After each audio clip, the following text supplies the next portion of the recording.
Hello and welcome. It is All for United. We are back.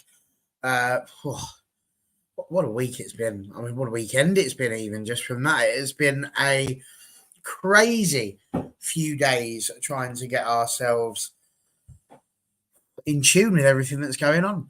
We had, of course, the preview for the Arsenal game that turned up on Friday. And of course, we were hoping that Dan was going to join us on that one, and he went missing. And then on Sunday, we had the Arsenal review. And of course, you were expecting me to be on it, but I went missing. So between the two of us, we've both missed one over this weekend.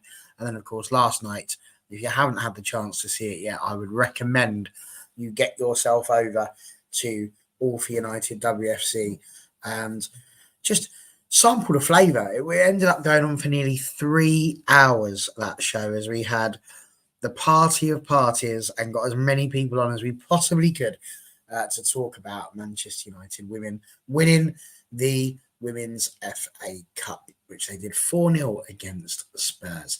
So that was brilliant.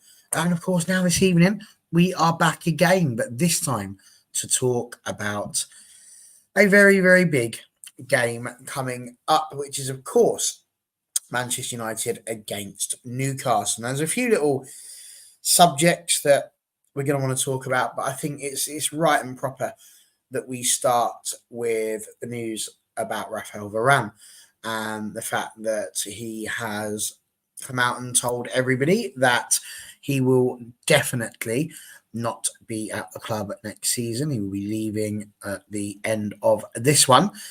And we'll get to talking about the defence and whether or not he's going to be used or anything like that in the next few games. But really, I just wanted you, I suppose, a Varane appreciation post, effectively, if indeed you have that appreciation. So, Matt, welcome to the show. Lovely to have you again. And why don't you let us all know what you're thinking about the announcement that we will no longer have Raphael Varane next season.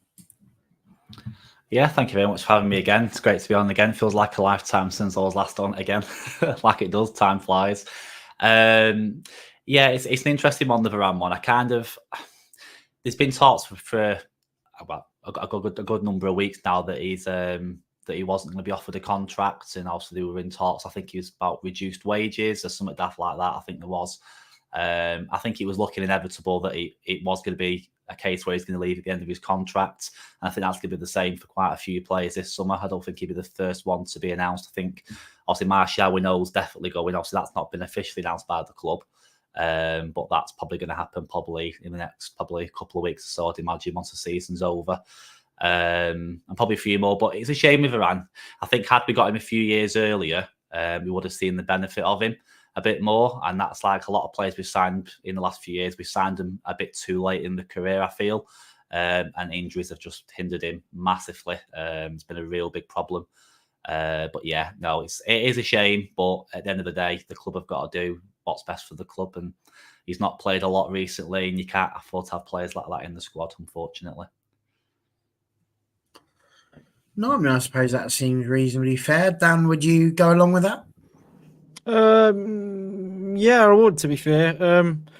My only issue with Varane is his fitness has just not been there for us. He's a quality player, and when he's on it, he's on it. I'd agree that it's probably a signing just a little bit too late for Man United. We've got to stop doing this. We're taking players from top clubs. I don't want them anymore. And thinking they're going to save us, and they're not. We need to start building for the future. For a change. I really, really rate Varane. He's one of them players that are going to go down for me is if you could swap his injury record with another player and make him a complete player, that'd be fantastic. I think the stat is something like 93 games in a possible 148, which is, it's just not enough, really. There's no doubt in his quality. There's no doubt in the fact that he wants to be at the club or he's enjoyed his time at the club. The message was quite clear. It was a good message. If you believe certain journalists and rumours, then it sounds like they just can't agree on a contract that's less than what he's on now. So he probably thinks he's going to be able to go and get his contract matched if he leaves for free. I would actually say that it's a proper decision by the club. in terms of you would suggest it's a step in the right direction. Should Varane be paid more than the likes of Van Dijk and Saliba, Gabriel? Probably not. And if we're going to get serious about the football club, then I don't think he's going to be the last player to leave that's on high wages, to be honest. I think there's going to be more of a clear out because of that. But yeah, he's a brilliant player. I just wish we had him maybe between the ages of 24 and 28 and not a little bit knocking on. Feels like he's been there longer than 3 years as well. It sounds strange to say, but he does feel like he's been there longer than 3 seasons. I think we'll miss him. There's an argument that maybe if we could have agreed him to smaller terms, you would keep him over some of the other defenders. I'm a massive Maguire fan. I think Maguire is a brilliant. Get that quiet. I know I've kept it quiet, haven't I, Barry? But there's an argument that we should really sell Maguire for 40 million if we can get it, and keep Varane on reduced terms because it's better for the FFP and stuff like that. So it's an interesting decision. We'll see whether it pans out, and obviously we wish Varane all the best wherever he decides to join, which I've genuinely not seen much rumours of where he could possibly go. Hopefully it's not into the abyss. I'm hoping we still see him in Europe and in the Champions League and stuff like that. So fingers crossed, but definitely the right decision all round, I think, for everybody. I mean, it's a very interesting one because he's on 93 appearances. He's not expected to play tomorrow against Newcastle. But Ten Hag said in his press conference that he was expecting him to be available potentially for the game of the weekend. And of course, the FA Cup final, which again, I found interesting. You know, the fact that he's been out for a while, we're possibly going to throw him into the FA Cup final. But that will mean that he walks away from Manchester United with 95 appearances since his debut against Wolverhampton Wanderers in August of 2021. Do we think that 95 appearances in 3 years, considering the number of games that we will generally tend to play, is an acceptable return rate, Matt? Yeah, I think for the caliber of player and also the club you're playing at, I think it is. You need players. It's a long season, especially when you're in Europe. Especially, you've got a hell of a lot of games to play, so you need everybody, if possible. It's not always possible available for as many games as possible throughout the season. I think the number he's played over the course of 3 years, it's not a great return. I must admit, especially for the amount of money he's been on. But like Dan said, it's players are being paid big wages. It's been a situation for the last number of years now. Players on ridiculous wages. And Martial, example, Varane, another example, injury prone. Don't really. The problem is, what we're paying them for. This is the ultimate question. What are you paying these players for? Obviously, Martial, the issue is not his age. He's just very, very injury prone. But with Varane, I think his age is playing a part in it. But again, the wages are a big problem. But the return for what we're getting for a lot of these players is nowhere near good enough for the amount of money we're paying them. For you on that one, Dan, because I just thought I'd have a look. Bruno Fernandes, by comparison, he started in February 2020. We know that, so it's an extra year effectively that he's given, a year and a half to be fair. But in that extra year and a half, he's managed 230 appearances. It's night and day, really, isn't it? That Raphael Varane, for all the pedigree he might possess, it is the equivalent of sort of Red Rum still trying to have a go at doing the Grand National, really, isn't it? You know, it's like he might be able to limp along, but he's not the racehorse that he would want to be every single week, is he? No, see, this is the thing for me. So it's a shame that we couldn't time down to a contract that say was 80k a week and then 250 grand in appearance bonuses if he can keep the appearances up. Because when he plays, I think our record with him is pretty decent in terms of wins and stuff like that. So it's not like he's a bad defender. It's just genuinely a fitness issue. I find it interesting because I still think he's managed more games than Luke Shaw in that period, and obviously Martial. So we've got quite a few players you would you would look to and say they're experienced players and we need them in the squad that are very injury prone and can't seem to put a run of games together without picking up injuries. I genuinely feel sorry for him. It's not a great return. You would expect more for the money that you've paid out for him. He's a quality player. It was a really good signing at the time. I can remember the unveiling. It was chills. It was absolutely quality. Thought something really big and special was coming. So I feel really sorry for him. It's just one of them plays where I wish you could, like, if you could switch him for somebody that was just not injury prone but had his ability, it'd be literally a godsend. But he's just had those issues. I'm quite sad to see him go, to be honest, because I think he is the sort of quality of player that you need at the club. But it's the same with Luke Shaw and Martial. They're of the quality to play for the football club, but their injury record is not good enough. And sometimes the very best players get injured too often. Like I've had a go at I'm not going to mention it. I've had a go at a certain player this week because of his injury record in comparison to, say, Bruno.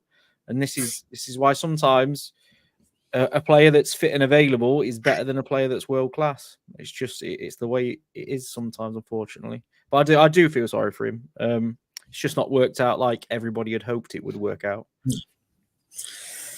No, it hasn't, unfortunately, which is a bit of a shame. But moving on to the actual game, we know that the likes of Scott McTominay, Martinez, Fernandes, and Rashford were training last week. McTominay obviously took part and indeed captained the side against Arsenal. We didn't see anything of Martinez, obviously. Fernandes also missing. Now, Marcus Rashford, which was an interesting one. I was expecting him to come in and make his 400th appearance, but that didn't happen either. And so that was a little bit of a shame. Both Fernandes and Rashford were expected to be there, but were obviously withdrawn quite late. And then to top all of that off as well, Ahmad, who people have been crying out for to have a start, did manage to. And after 70 minutes, he comes off limping with a knee problem. Of course he does. He's played down the concern after the match, so he should be fine for tomorrow as well. But we know as well, we've still got Malacia out with his knee. Lindelof is out with his thigh. Harry Maguire's out with a muscle problem. Varane's still out with his muscle problem. Martial's got a tricky groin. Mason Mount's out. Luke Shaw's got a bad thigh.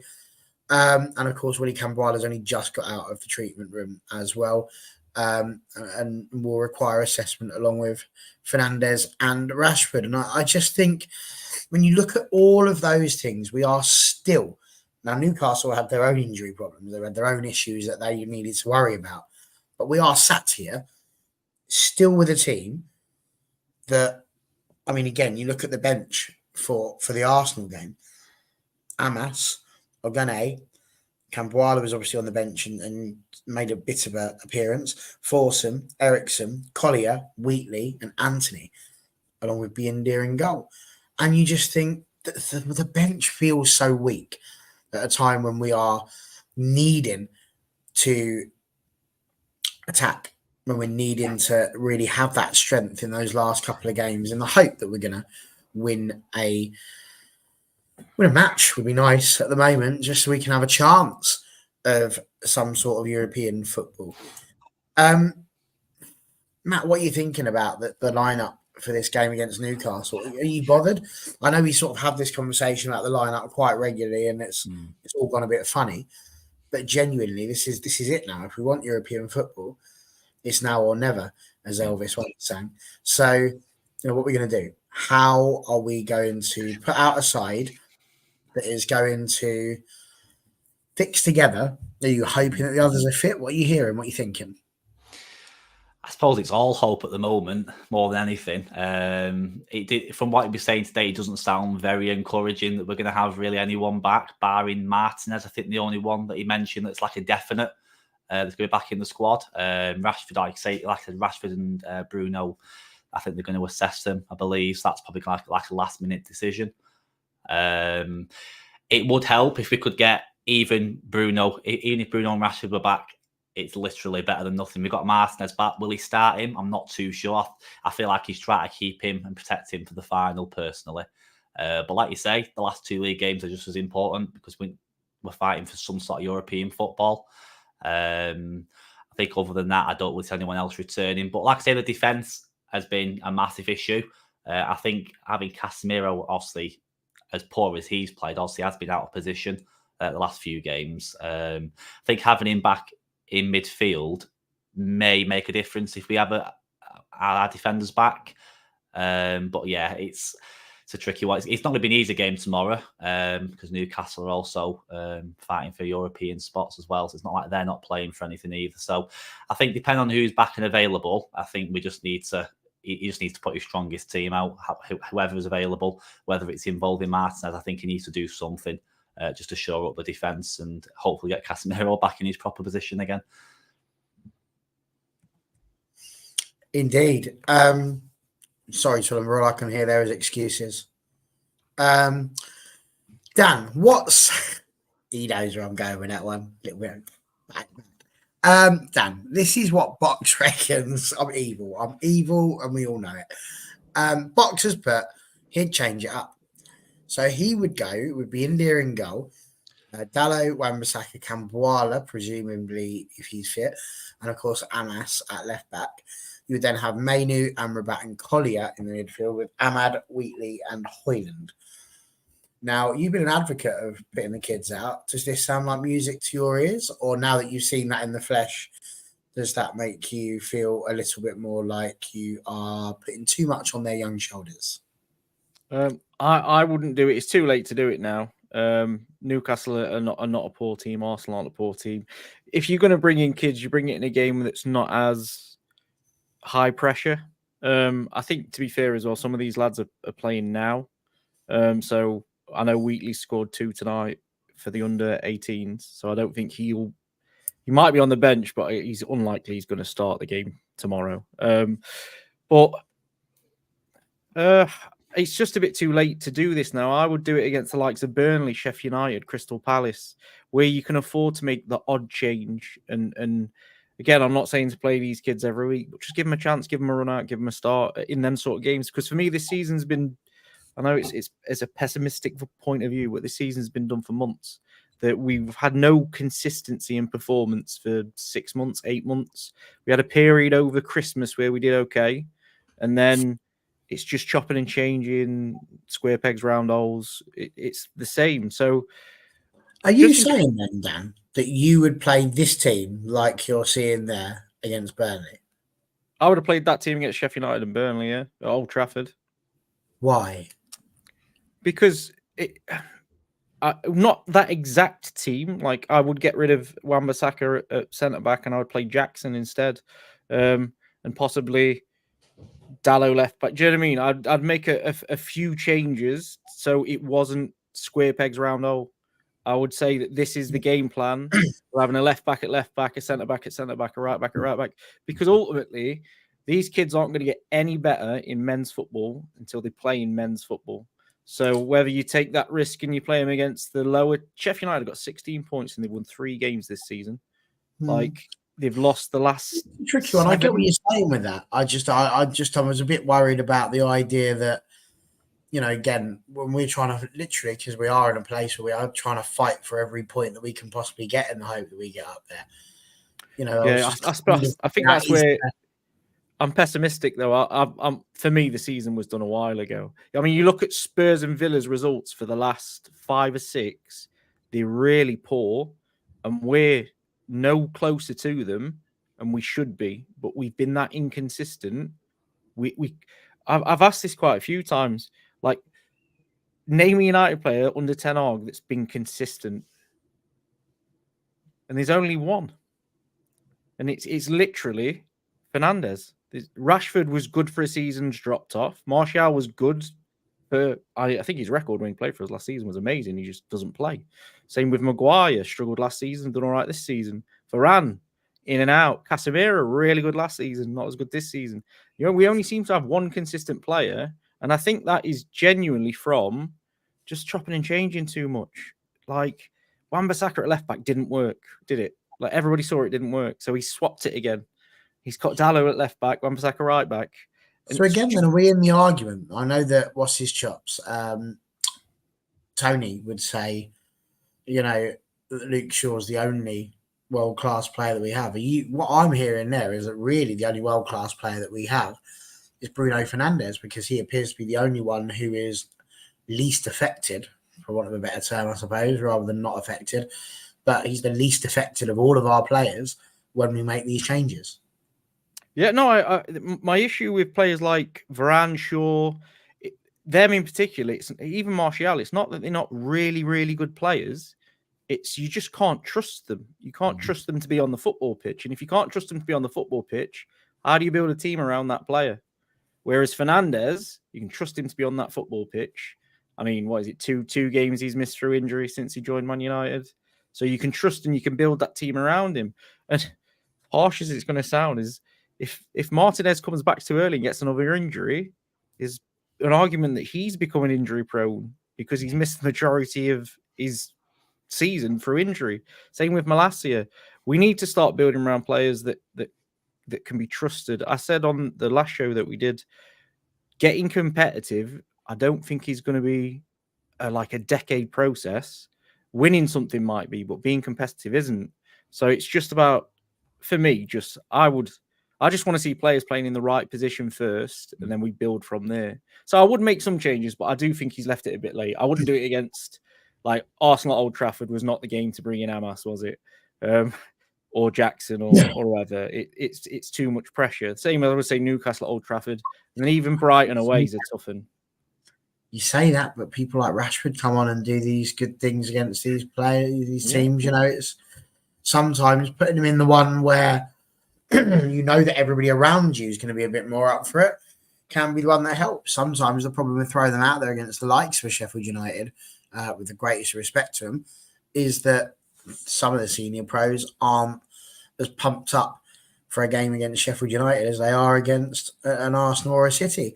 So as a result, whereas they're all like, this is important and they're all razor sharp focus, actually against Sheffield United, it's a lot easier for them to just try and post the result in and post the performance rather than, actually put the effort in. So I get what you're saying, but actually sometimes I think if it was me, I'd rather start there. That's exactly what I meant. Absolutely. So yeah, okay, well, very interesting. I just wanted to throw this starred comment out here. It's obviously a bit longer than 85 minutes, but as it stands in the EPL Under-18 final, Chelsea are losing to United. It is currently 2-1, and there is time added on. So Box is going to be our man on the ground there, our very own Chris Kamara type person. We shall see whether or not he is as good as Chris Kamara. I think he's missed the red card. So, and yes, 2 trophies. And this is it. And do you know what? I know it's a preview, but nobody really cares about this. So I'm just going to go off in whatever tangent I feel like, because at the end of the day, it's my show and I'm allowed to do that. What's going on with this awards thing? So have you heard this, that the awards night is going to be sacked off basically because the United men are absolutely pants at the moment in terms of delivering anything. And because they can't celebrate the men, the women who've just won their first ever major trophy can't have an awards night, and the under-18s who have absolutely bossed it. So all of our youth, all of that lot, they can't have an awards night. And do you know what? I think that's wrong. Yeah. I think that the men should be forced to sit there and watch everybody else in the club have a degree of success, so that they can be humbled and realise that actually this club is about success and the rest of them are doing it. Now it's your turn. In fairness, more inspiring. It's been a brilliant season for the club, barring the men's team. Absolutely fantastic. Women's team, obviously the league's been disappointing for the women, but to win the first major trophy is huge. Like, we were there the other day, it was absolutely massive. Like, the club this year has been, like I say, the men aside, which that, like I say, that dance of the season's been dead in the water for months with the men. It's been all or nothing this season for the men. But as a club, academy and the women's teams, absolutely brilliant. And it is really unfair how they're cancelling for the whole club on the strength of the men's team. Why?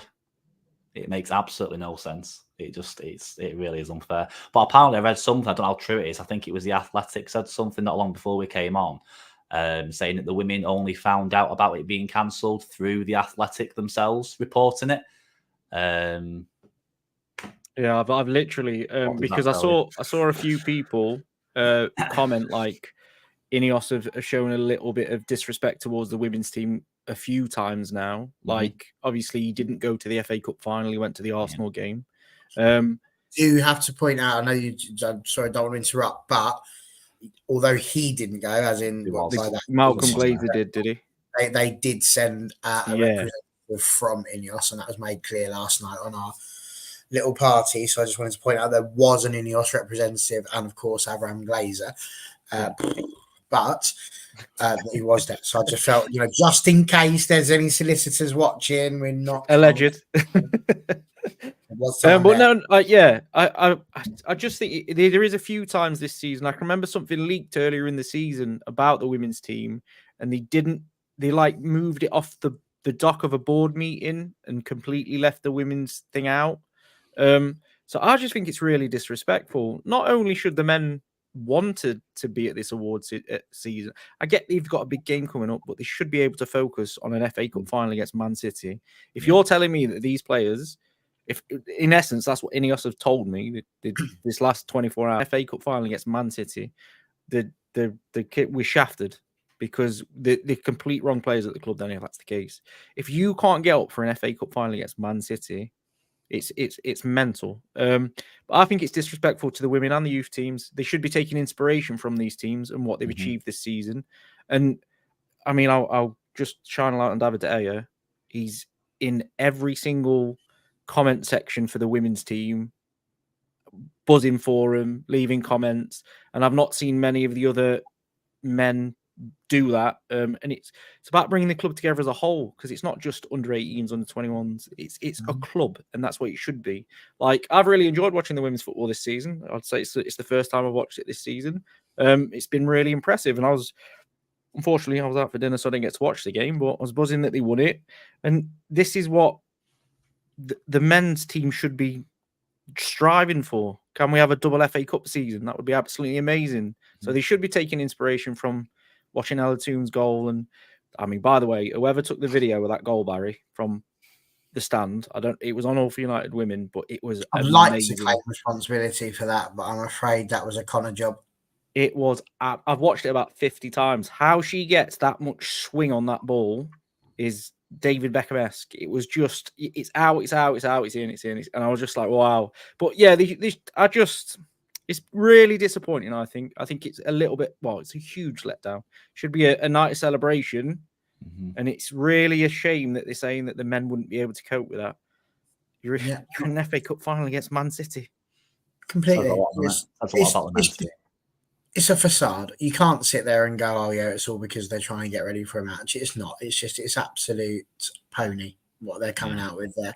And they are not in any stretch, and it's stupid, really, but it just goes to show where we are at. Now, I'm just going to throw this out. It's time to celebrate. They did do it. Well done. So they are the under-18 champions, which is great news. And it's always good when you see your youth team doing incredibly well. But I'm going to say it again here. I mean, at Twitter, you seem to have taken this as some sort of moral victory just because we turn around. It's a bad decision. Lots of people make bad decisions. I'm not saying that we need to tear down Sir Jim Ratcliffe and all, but you've got a lot of work to do. If anybody genuinely, right, I don't think you did, because you're not that stupid. You can't be. But if you genuinely thought they were going to walk in and it was all going to be swept up within about 2 weeks, you're wrong. This is going to take years to sort this level of degradation out. Just a stadium. And I'm sure we'll get to that at some point as well. Don't know if you managed to talk about that the other day. But it's ridiculous. There's a lot that needs to be changed to them. And I don't think it's all going to get done in one go. And as with anything, sometimes you'll find that the club makes a terrible decision, and then it's up to us fans to let them know just how terrible that decision was, so that they can think about that in the future and make sure they don't do the same thing wrong again. And as NT says in response to what you just said, if he's doing some work to fix the damage the Glazers have done over the last 17 years, I'm not too bothered he missed the women's final, or if he's prioritising certain things. And again, to Jim Ratcliffe is one person. He can only be in one place and do one thing. And for as long as, and this comes down to a much bigger situation, I saw somebody on Twitter, this absolutely blew my mind, sitting there and having a go at some fans, basically, if they were thinking of going to the Women's FA Cup final rather than going to the Man United against Arsenal game. And, you know, and basically he's like, I don't care about it. And this is what made me giggle. Like, he's like, I do not care about the women's game. And I don't care about the women's football. And I don't want to hear about it. And I don't want to speak about it. And I don't want to see it. I was like, why have you asked the question then? Like, it's literally you asking the question. Has anybody gone to go and watch it? So actually, what you mean to say is you just want to go all Joey Barton and sort of have an opportunity to make yourself relevant off of something that you allegedly don't care about. And this is the situation we're in. There's still a lot to do on both sides of it. Nobody's saying, and that's why on this channel we don't go mad, throw in the women's football over. You know, we'll mention it because it's part of the club and this is all for United. But we've got our own dedicated channel for that. It's not a place where we'll sit there and do that. But we're never going to sit here and go, oh no, we don't talk about the women's game at any point ever on here, because it is for everybody and people have got to start getting there. And if you're a dinosaur, I'd recommend going somewhere else, because this will not be the channel you want to be on. I don't know how we've ended up going down that particular rabbit hole, because that wasn't what we were talking about. But yes, give Ineos time is the effective bit of where we were. You do need to give them. I'd love to know what they make of me then, Barry, because I chose to go for Sunday dinner over watching the women's game and the first half of the men game, because I've had enough of the men this season and I've not watched enough of the women to be turning down dinners with the in-laws. You know what I mean? So it's a funny one for me. It just feels like oafs want to bang on the chest and say like, "Oh, fire, because they're so stuck in the past." You know what I mean? It's so stupid. There's one of my friends is like, "Oh, I don't like women's football. It's boring," and he's brilliant because that's all he'll say. Don't like women's football, boring. Don't watch it. That's his only comment on it. Fair enough. Won't watch it. Sweet. You know what I mean? Exactly, I don't imagine people that watch the women's game go, don't like the men's game. It's full of overpaid, Of course they do. Yeah, that's the only comment. I'm not being. I mean, listen. If you're offering me the opportunity, I will watch the women's game over the men's game 99 times out of 100 now, just purely because the women's game, I've always likened it to football as it used to be in the olden. Oh, yes, God, there it is. I knew it'd be there. Like in the olden days when football was football and you could just go and watch a game of football and it didn't cost you 700 quid to go and get a restricted view of the pitch.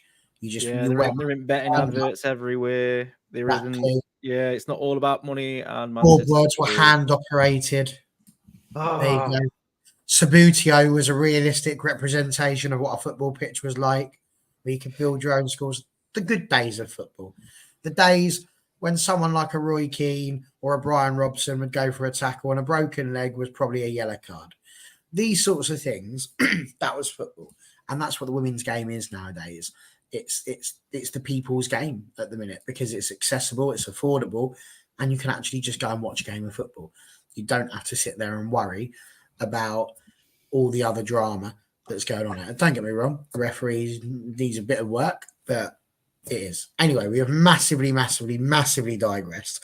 So I will give you £1 if you can guess who's just got an assist for Man City. De Bruyne. Of course he has. Fuck's sake. Yeah, City winning 1-0. Brilliant. Lovely. Well, that's incredibly annoying, but there we go. That is also life. So we just have to move on from that one.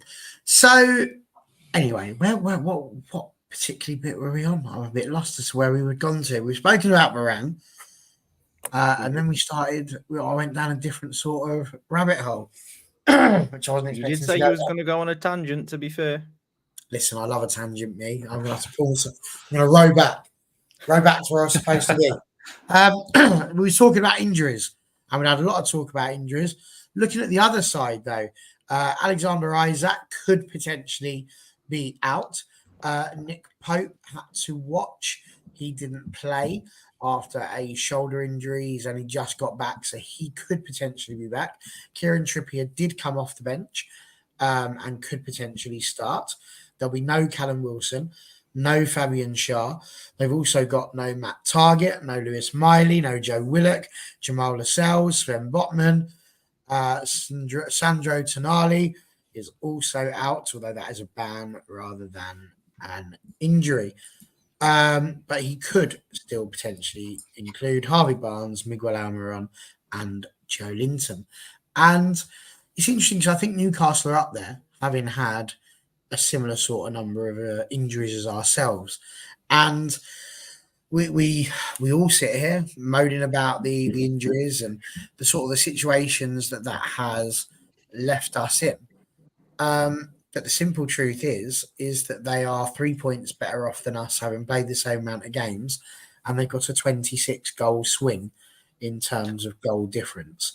So how is it then, Matt, that Newcastle have managed to keep themselves in the position they have and still be in a relatively positive season, whereas we're still stuck here? Granted, got the FA Cup final, I'm not trying to paint a complete negative, but across all the metrics, I think Newcastle have scored more, probably conceded less, and have 3 more points than us. It's a very good question. It's hard to compare it because, like you say, they've both had injury problems. Obviously, ours has been an absolute demolition of injuries. The whole team's just it's just unheard of. I think a lot of it. I think it comes down to the mentality of the players as well. I think it's a mixture of that and the coaching. I think it's down to the manager and the players as a collective to deal with injuries. Like I say, the professional footballs at the end of the day. The team he's been playing the last few weeks has been more than good enough to beat likes of Sheffield United, Burnley, Crystal Palace, even though they're playing a lot better than what they were. It is a tricky one, and it is really hard to say what the difference is. But I think, like I said, I think it is a mentality thing. It's not the first time United have been like this in this sort of situation. But this season's been absolutely. It's just been crazy. The amount of injuries we've had every week. There's someone injured. They put a tweet out. This player's injured. They're out for a few weeks, and you just think it should become the new norm this season. I think just Newcastle has handled it better. Ultimately, I think it's just completely ruined the season. But I think, like I say, there's a way of dealing with it, and they've just not done that. Whether that's down to the players or the manager or both, who knows? Well, yeah, who does know? That's quite the thing. What do you think, Dan? Do you know? What is it about Newcastle that they've not had the greatest of seasons, but you could argue it's been better than ours whilst in the league?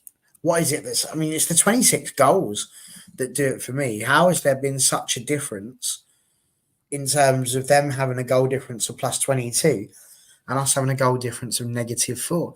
We've struggled to get into positive goal difference. And every time we get sort of 1 or 2 above, it's almost as if the footballing gods go, oh, no, you must have a 3 or 4 goal defeat in order to ensure that you are back in the negatives again. What's gone on there? How is it that they've managed to score enough goals to have that level of positive goal difference? And I bring it up because obviously we're 3 points behind. If we were to win, we still wouldn't go above them because unless we beat them 14-0. You never know. Strange things have happened. We beat Anderlecht 10-1. That was our biggest win for a while. So it would definitely be in the history books. It's such a tough one, this is, because Newcastle went through a really similar patch to what we're in now, sort of middle of the season when they suffered most of their injuries because there was patching, they was having to play a 17-year-old. There was Dan Burn was playing left back instead of centre back. Do you know what I mean? They've had a lot of similar problems to us. I'd agree with Andy, to be honest. Howe's got some of them players well above the level, and it looks like they would run through fire for him. And I think that's probably the difference at the minute. I would say that you could argue that some of the players at Newcastle are sort of thanking Howe for the position that they're in. And he appreciate the position they've got them in a bit more than maybe some of our players. You could argue it's desire. The weight of the shirt can always be argued, although I would say Newcastle shirt must weigh quite heavy still. It's so hard to explain. They've actually conceded one more goal than we have. I think they've conceded 57 and we've conceded 56 in terms of defence, but we've scored 20 odd less than them. Goal scoring for me has been a bigger problem this season than maybe that's been highlighted. It's gone under the radar, rightly so in one aspect, because in essence we're playing kids up front. The Hoyland shouldn't be playing every game. Garnacho shouldn't be playing every game. We shouldn't be relying on Ahmad to be a world beater straight away. He's barely got a run of games himself. Rashford's just off the boil. And I'll say it again. If Marcus Rashford doesn't perform for Manchester United, it's often we don't finish in the top 4 or even top 5. We need his goals, and it's just not been there this season. So I don't know. I genuinely don't. I think Newcastle maybe a little bit better drilled than we are tactically. They understand what Howe wants a bit more. The players can maybe do his tactics a bit better. And this is the issue, and this is why managers go before lots of players, because some of these players might be able to do Howe's tactic. I mean, United players might be able to play to Howe's tactics better than they can play to Ten Hag tactics. Just it's the situation we find ourselves in. Like I say, this is for me why the season's done. We're not going to beat. I'll be shocked if we beat Newcastle. Never mind beat them by a scoreline that would suggest we could get positive goal difference by the end of the season. So it's very unlikely we're going to finish in the top 7 now.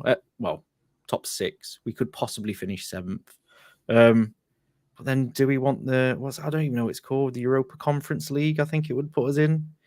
I don't want to sound like a snob, like Europe's Europe, and Benny would love the away days. He was on the show last time. He was saying he would love the away days in the Europa Conference League.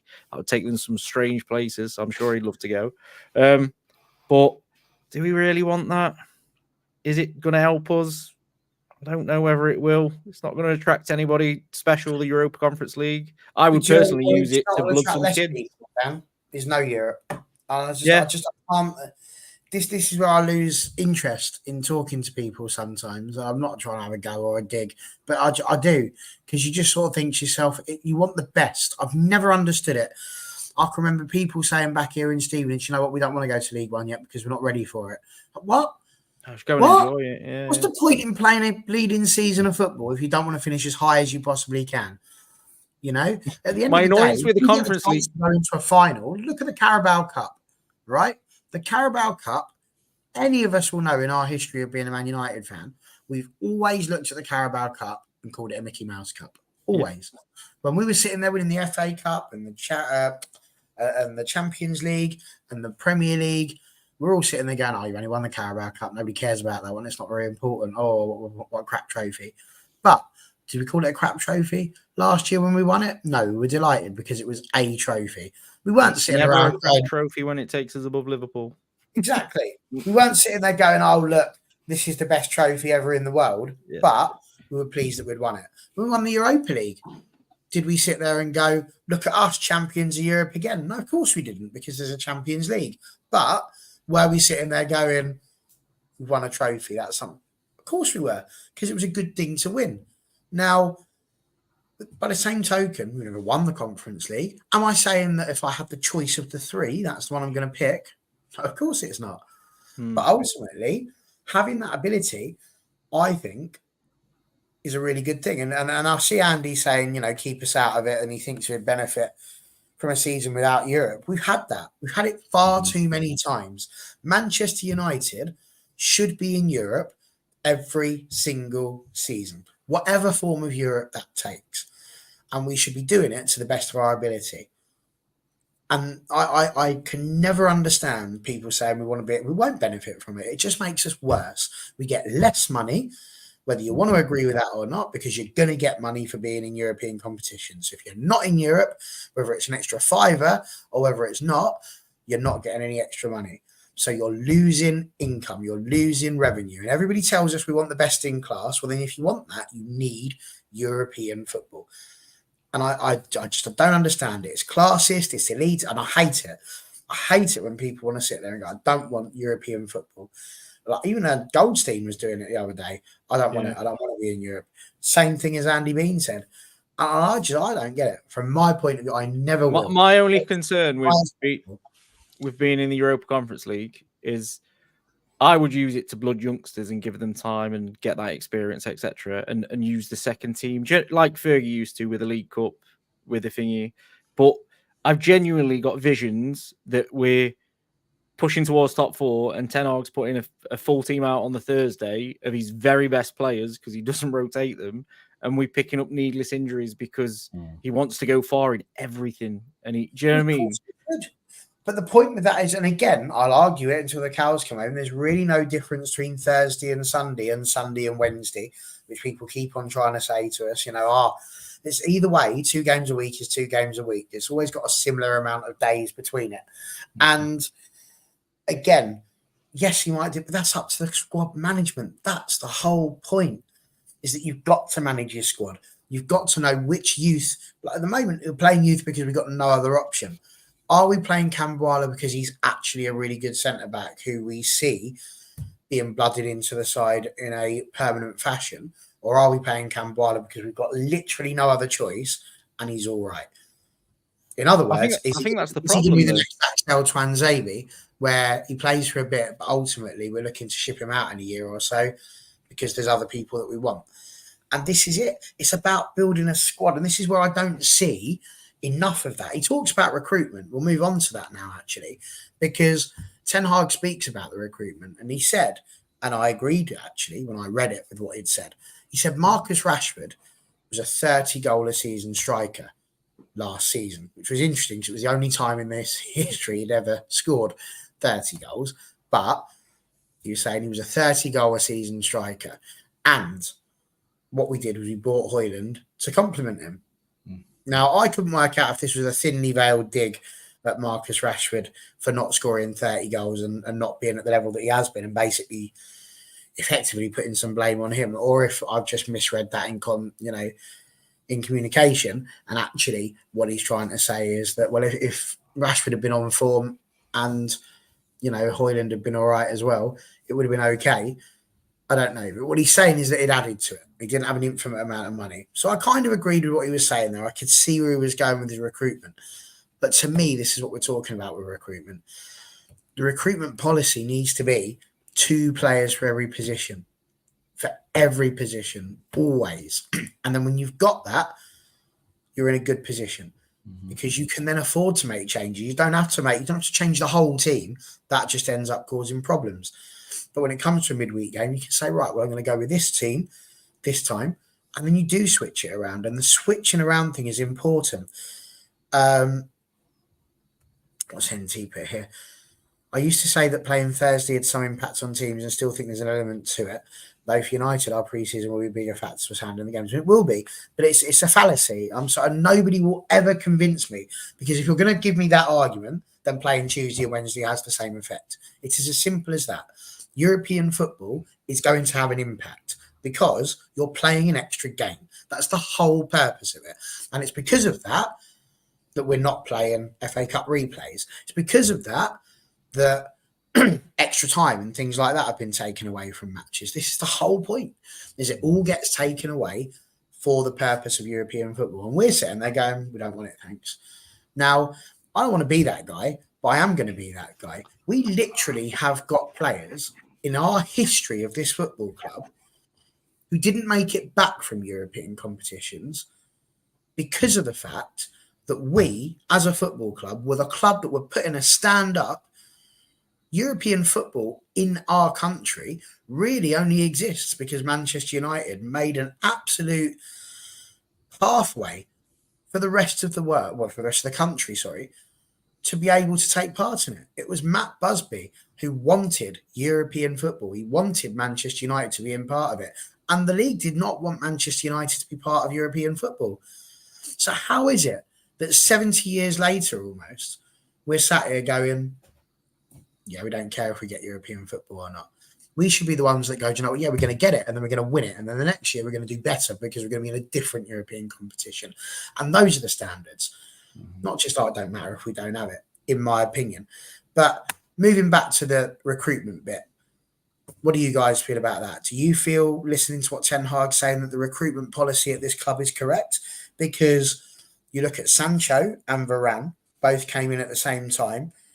We said Varane's going to have played 95 games. Sancho's played 82. Does this sound like a recruitment policy of superstars, or does it sound like a very hit and miss sort of recruitment policy to you guys? Matt? I think it's been hit and miss for a while now, to be honest. I think the fact that we're going out and spending all this money on big players, like 80 million on Anthony, for example. What's he produced? I get it's his first season. I understand that. He's obviously, some players take a couple of seasons to settle, but it's big money. You're spending big money on players where you could be spending the money on two players to strengthen another position as well. It's one of them. It's what you're getting back from the players ultimately for what you're spending on them, and ultimately they need to spend the money more wisely, I'd say, has been quite a big issue. And I'm hoping this new football structure that's coming in now will help that along. And I hope they do stop all these big money signings, 80 million on Anthony, 70 million on Sancho, 80 million on Maguire. I do hope they stop all these big money signings and start spending the money properly in the positions that need strengthening. And I hope this season has been a bit of a wake-up call to that with all the injuries they've had, because it's left us very, very, very short in terms of options. Again, playing players out of position, you shouldn't be having to do that. At the end of the day, we're Manchester United, with the biggest club in the world, but maybe not the best team. We're not the best team in the world by a million miles, but we're the biggest club in the world, and ultimately, we're falling well below the standards required. Again, I think recruitment is a big issue, but like I say, I'm hoping this season's a big wake-up call ultimately, with all the injuries. We just need more squad depth, and again, quality plays a big part in that as well, not just numbers. So yeah, recruitment's massive this summer. With that mentioning the recruitment, throwing back the Europe question, because we're not silencing people here. I've had my little rant about European football. Where do you stand on it? Both with Conference League, with what I said just a moment ago as well about the history that Manchester United have with European football, even international football to a degree. The fact that we had to not play the FA Cup in order to go and play some two-bit international competition that made FIFA feel quite content.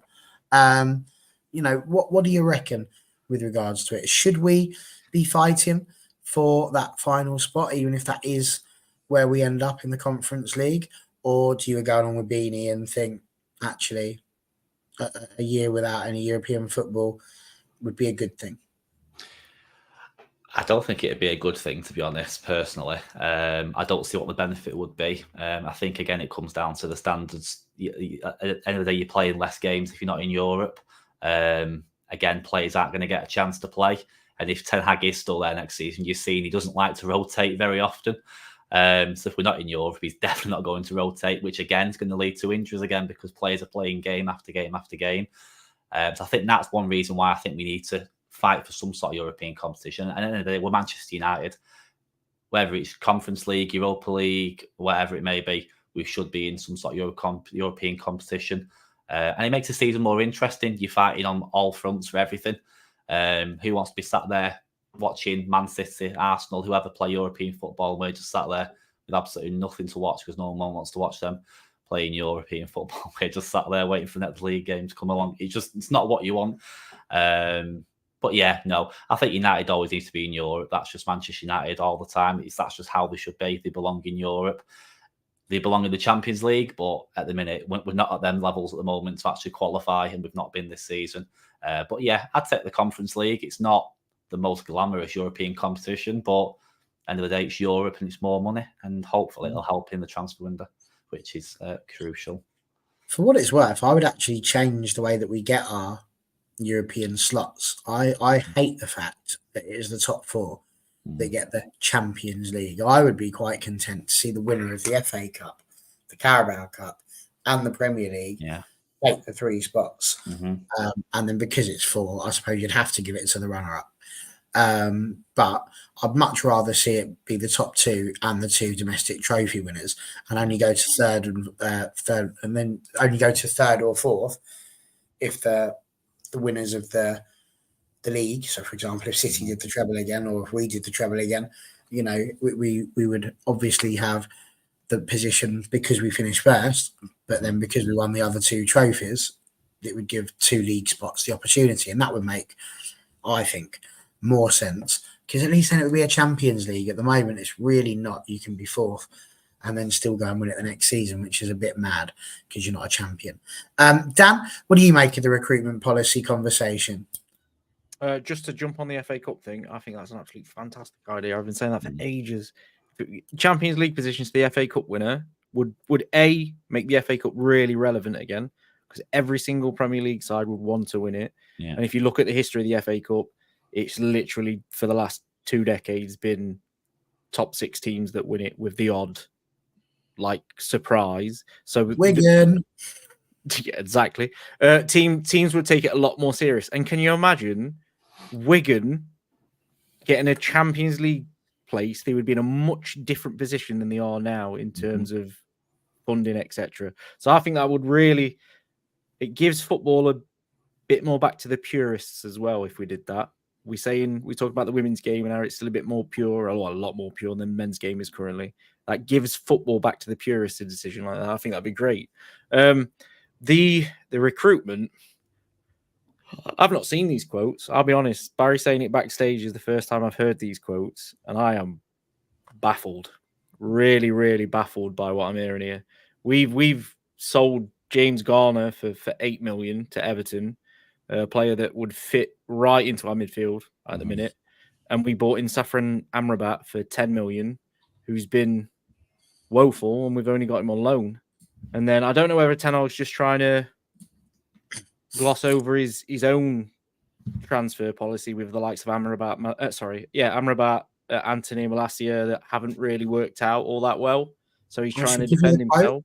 You said you haven't heard it, so I'll give you it word for word so you know what I'm saying. So last season, we had a goal scorer with 30. So we had 1 extra striker, Rasmus Højlund, to our squad. And also from financial resources, more wasn't possible. We were quite confident when you're 3rd in the league and you're in 2 finals and you win 1 final, then you add 1 striker. I think in your transfer policy, you do right. I find that hard to argue with. I get the logic behind it, but then we're talking there as if Rashford is a consistent 30 goal a season. He's not even a striker, but winger, and he's not. He's had on and off seasons. I just find it. I feel like we've wasted money in places we didn't need to waste money on a Ten Hag. So Anthony was valued at 25 to 35 million by basically every single scout the club owned. We paid 80. Lissandro Martinez, another one. I think we paid 62 in the end, and we could have got him for 40. So there's a good 60 million been pissed away there. And then the loan fees are weird. We've sent players out like Fernandez that can be bought for 6.1 million for FFP reasons, and Hannibal that for like quick sales. There's obviously stuff going on behind the scenes that we're not privy to, that maybe we don't understand as well. Ten Hag, it sounds like he's a little bit frustrated in what he's saying there as well, in terms of I was limited and this was probably the best player on the market that we could get, so it made sense to get him. Because if you add Højlund to that team, my only issue there would be Højlund doesn't fit this team tactically. So he wouldn't have been the correct purchase if you're looking at in the way Ten Hag wants to play football. He signed a striker that likes to get in behind and likes the ball coming into the box, and we've got wingers that don't do that. So that would confuse me a little bit. But I genuinely think we've been a mess behind the scenes for absolutely Then you ages. get journalists like Samuel Luckhurst saying that the players don't even want to pass to Højlund. Yeah, my issue with stuff like this is I love stats, but they can be used in such a negative way. So like some I think it was thou who shall not be named said something like, he's got the best shot conversion rate in the Premier League. He hasn't. Ben White's got the best conversion rate in the Premier League for shots for goals. And then I think Højlund's behind 5 more strikers. Like, Højlund is by no means the finished article. He's got to be given time. The club's letting him down, to be honest. You can use stats to big him up. The way I look at it is last season, Højlund scored what he scored and got assisted what he got assisted. And it's basically exactly the same as what he's done this season. So you can't say that he's not done what we thought he was going to do. He's literally repeated his stats from last season. The issue is, and we did touch on this on the last show, the experienced players around Højlund aren't doing him any favours, unfortunately. And that's costing us because they're not to the standard they need to be. So it's not Højlund's fault. It's not Garnacho's fault. It's not Mainoo's fault. It's these experienced lads that you expect more from. They're just not giving it.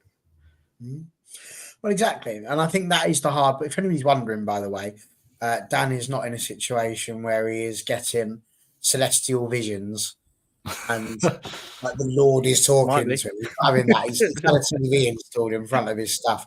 So obviously he's just doing a bit of both for us, making sure he can see what's going on as the goals go in here on All for United. But you can understand what Ten Hag's saying. And I think when you read that and think about it, third in the league, we win 2 finals, we do win a trophy, adding 1 striker didn't seem like the world's worst thing. And this is the situation that we found ourselves in because, I think he's right. I can't fault actually what he said there. And I think this is the problem because it's been such a poor season. Hindsight is 2020 and everybody's sitting there giving it that, we should have done this, we should have done that. But none of us were saying that when he came in. We all thought, he might be all right. So very interesting. Dan, did you have anything else you wanted to add on the European thing? So I don't want to feel like I just cut you off. And no, the only thing I'll say about the Europe thing is I get it that Man United should want to be in Europe, etc. But it's just with all the changes to the competitions and this, that, and the other. I'm sure there's a scenario where something like 2 weeks after the World Cup finishes, we'd have to play a pre-qualifier to qualify for the new format of the Europa Conference League.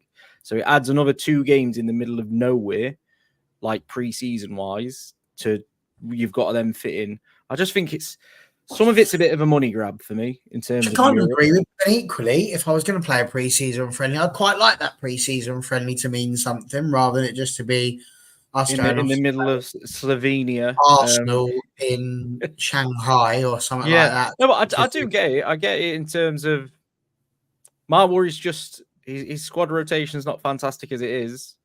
I struggle where he's going to build morale if we're not rotating the squad. And I just don't know whether he'll rotate the squad in that situation. He's not happy with the squad.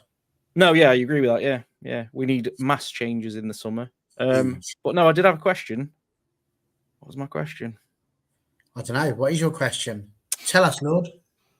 Wait it was to do with. So I keep seeing on Twitter. Rebuild this, rebuild that. Full clear out this, full clear out that. My question is it really that bad that we need a full clear out? So like the players we keep airing, I haven't played this season. So I've seen a list of 10 players that need removing from the squad. And like 8 of them have not kicked a ball this season in anger, but they're getting blamed for the poor form. I don't think it's as bad as like Casemiro, for example. He's had a poor 6 months. I would say he's been poor, but we seem to just give up on players instantly. And they're the problem. We need to ship 20 out to fix this team. Is it as bad as shipping 20 out, or do we just need a few world-class old heads? Do you know what I mean? There we go. It's a very easy question to work out. We'll do it with one word, in or out. And it's very simple. Bayinde, in or out, Matt? Well, in the current situation, probably out. I don't see him ever getting the game. Dan? In. I've not seen enough of him. See, I would be in as well. Because I would keep him. I would. Yeah, if it was me, I'd keep him. But I think in this situation, if he's not going to play, I don't see the point. I mean, I'd go back 12 months and keep Kovar, but... Yeah. All Yeah, right, that that's was good. great. Tom Heaton. Out. Absolutely, totally agree with Yeah. that. Good. Anana. In. Inanna. Okay, good. Inanna. Lindelof. I mean, surely the clue's in the name there. Yeah. Is he Out. Lindelof or Lautdelof? I'd go out. Out. Out. Dan. Out. Yeah. Out. There you go. All right, so that's the second one out. Harry Maguire. In. Yeah, I'd keep Maguire. Keeping Maguire. Okay. Martinez. Martinez or Martaltes? Me in. Inez. Inez. In. Yeah. Love it. Tyrell Malacia. It's a tricky one, that one. The tricky one for that for me is the fact that we've not seen enough of him really. a whole season. Yeah. If you're out for a whole season, you do have to wonder are you what the going to bloody trust hell him? is wrong with you. Yeah. I think going off judging off that, I'd probably go out. I would go out because we've had far too many Can't injuries. afford that again. Just get ourselves a new one. Thank you very much. Varane is already going, so he goes in the already out box. Yeah. Diogo Dalot. In. Yeah. Luke Shaw, the only world-class player at Manchester United FC, famously. He's a bit another one. Can you really trust him to play the majority? I know we're not in of the America, season? but can I plead the fifth on this one? No. If Tony's watching, I don't want the abuse. I would say out. I don't trust to be able to build. I would want to bring in a left back I know is going to start every week. Yeah, I agree. So I'd maybe keep him as second choice, but he's injured far too often. Mm-hmm. Okay, so you two saying out? I'd go out, yeah. I'm outvoted, so I'll just go what you want. I don't care. It's not real. Aaron Wan-Bissaka. I've better things to argue about at my time there. I would keep Wan-Bissaka because I think him and Dallo are enough down the right that one could be in form. I think he has his benefits. AWB, all right. Brandon Williams. Out. Yeah. He's got too many problems off the pitch, that lad. Johnny Evans. Coach. Who's that? Evans, was that? Sorry. Yeah. Evans, yeah. I think out as a player, but yeah, a coaching role. I wouldn't rule out a coaching role. Yeah. That's not what I asked. I'm not new category coach. Coaching is out. That's not in. I'd go out. Would be out then, yeah. Yeah. Out then. Good. Okay. Alvaro Fernandez. In. I'd say in. Yeah, but I don't think he will. Willie Cambuala. In. Agreed. Okay. Midfield. Amrabat. I'll start out. Good. Yes. Yeah, absolutely. Mason Mount. Played like he did against Arsenal. We've both said out. Oh. Do you remember that? Mason Mount. I would keep Mason Mount. I'd keep Mount. Yeah. Keep him Mount. Good. Yeah. Okay. Bruno Fernandes. Please tell me Spurs have scored. Son's just missed a sitter. Oh, maybe not. Who was it? Bruno. Oh, keep.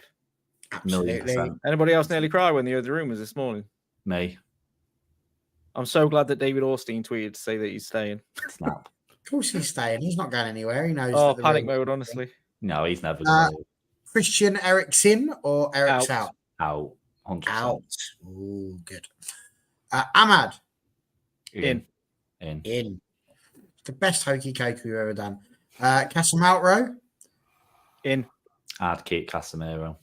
You would keep Casemiro down. Yeah. In. Yeah, I'd keep. I think this. I'll back up my. I'll back up my decision. I don't see him staying though. Boys, I know I said I didn't care, but my God, I don't see him staying though. I actually don't see him staying. I think him and Varane. I think this is a case for me on the of way. A very, very good player struggling in a bad team.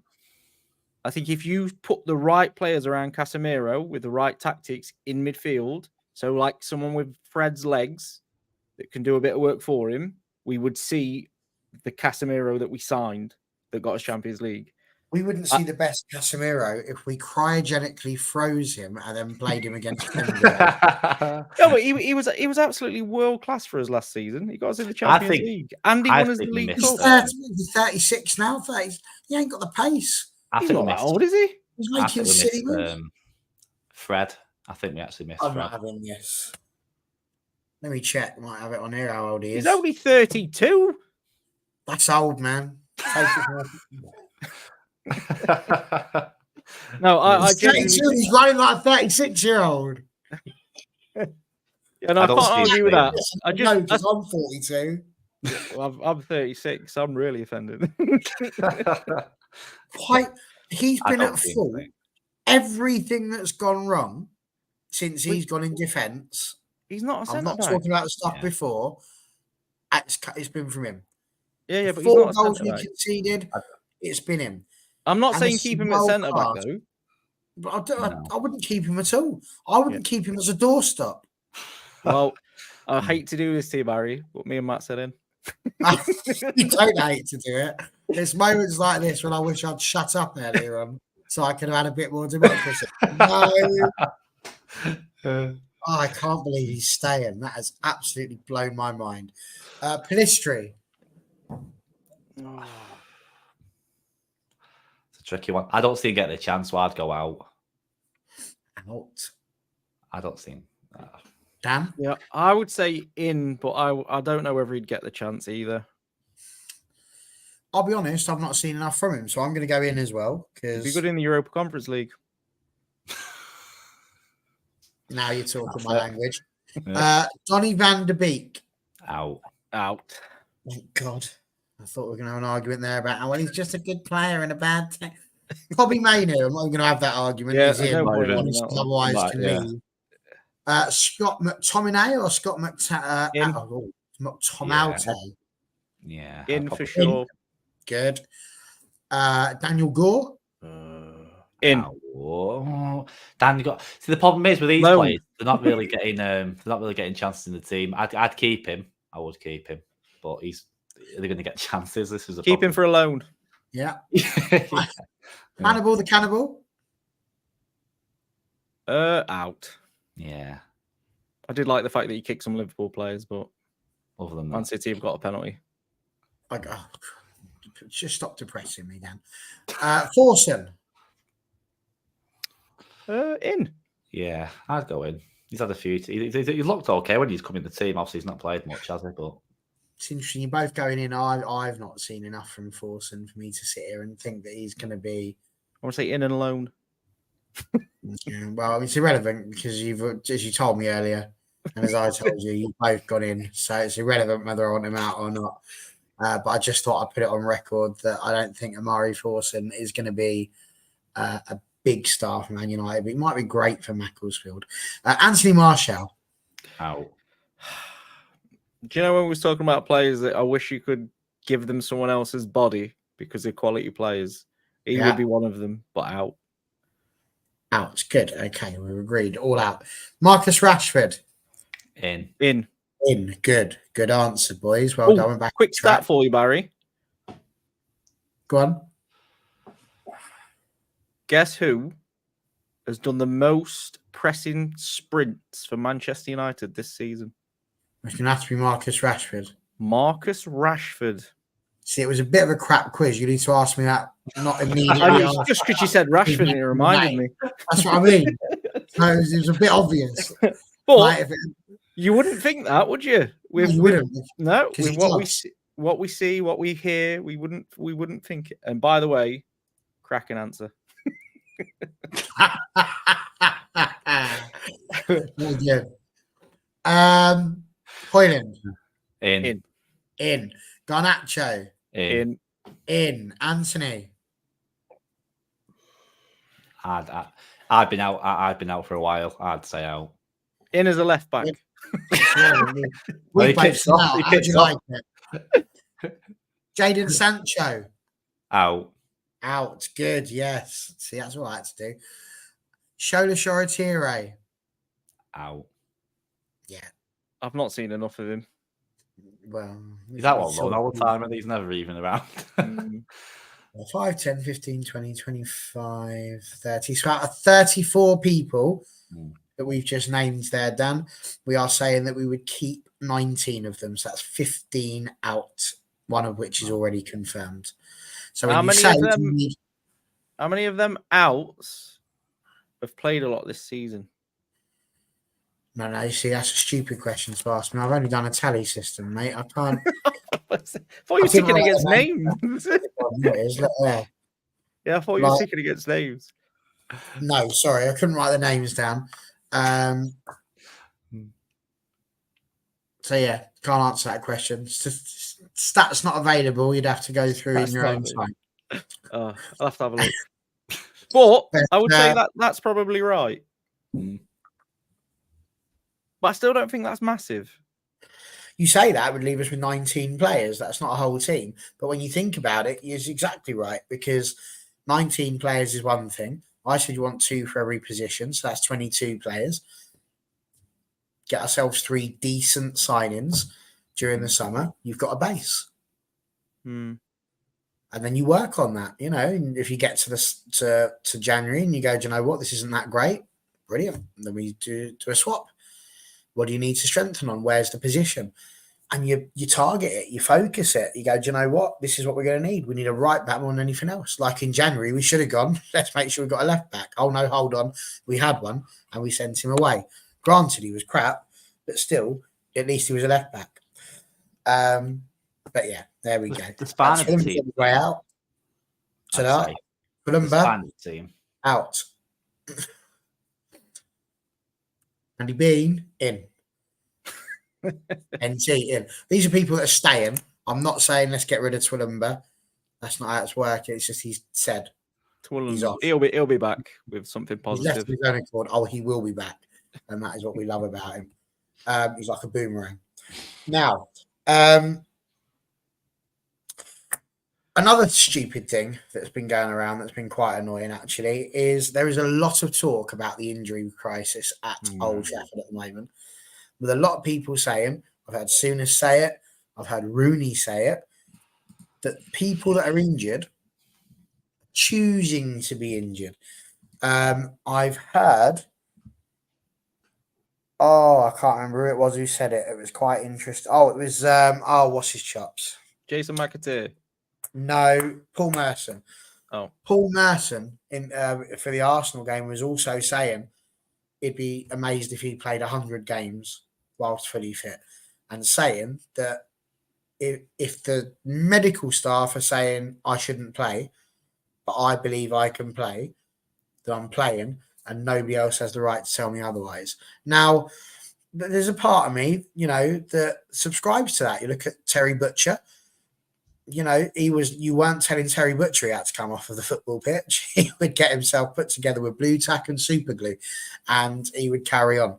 Regardless, he could have arms hanging off. Didn't matter. That man was playing football. Do you think that's an art that's been lost, Matt? Is that something that the current crop could learn to live with? Or in an era where sports science is a thing, we listen to our bodies and we try and work these sorts of things out, whether or not people are going to be injured, probabilities of injury, all of that sort of stuff that's learnt and known now amongst the physio departments. What do you reckon? Is this an issue, or is this just some old-fashioned players? Because they are. You know, Wayne Rooney is a very old-fashioned type of player, even though he is a much younger man than Graham Souness, who was a very old-fashioned type of player. I noticed Roy Keane didn't necessarily come out too much there and say all these injured players should be playing, but I don't know. What do you reckon, Matt? See, football's a lot more advanced than what it used to be now. So they say these sports scientists, things like that.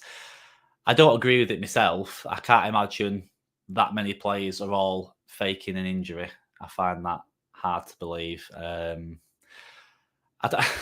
It's just crazy how they've even come to that conclusion, to be honest. I don't see how... If it was like a handful, say it was like 4 or 5 players, fair enough, but it's nearly the vast majority of the core of the squad.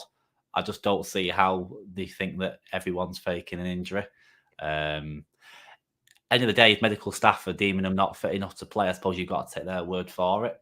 I don't think the players can really necessarily overrule what they say. I don't think that's how it generally works. But like I say, it's a lot more advanced these days. It's all fine minor details of if they've got niggles, are they fully fit, are they at risk of aggravating an injury? There's just so much more It's more in depth now than what it used to be. But yeah, like the comment just said there, I think the ex-players are causing more harm than good, to be honest. I get they would want the best for the club, like the fans do, but there's got to be some sort of common sense prevailed at some point with these ex-players, surely to God. Surely, because it's it's crazy. Some of the things they're coming out with. They are legends, but yeah, some of the things definitely do not agree with.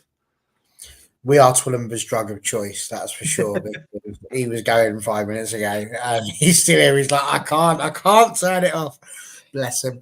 But yeah, I think he's right. They are simply saying the game has gone soft. But I think NT, Dan, makes a superb point here. Rashford played with a broken back, though no one gave him any credit for that back when he was struggling. And now, if we mention that, they just get told, well, he's a footballer, whatever. That's what he's supposed to do.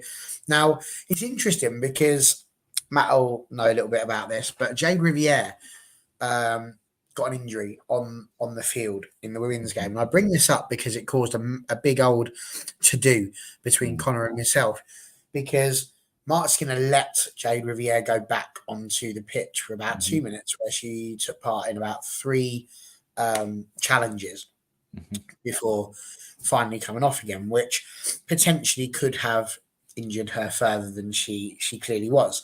Yeah. The reason why I bring that up is because I'd said to Connor, the medical staff may have turned around to her and said, well, maybe you haven't done anything too dangerous. Do you want to see if you can run it off? It's a perfectly reasonable thing to have. Now, at that point, that would be up to the player to sit there and go, no, I don't think I can. In which case, if they say, no, I don't think I can, then that's an instant substitution.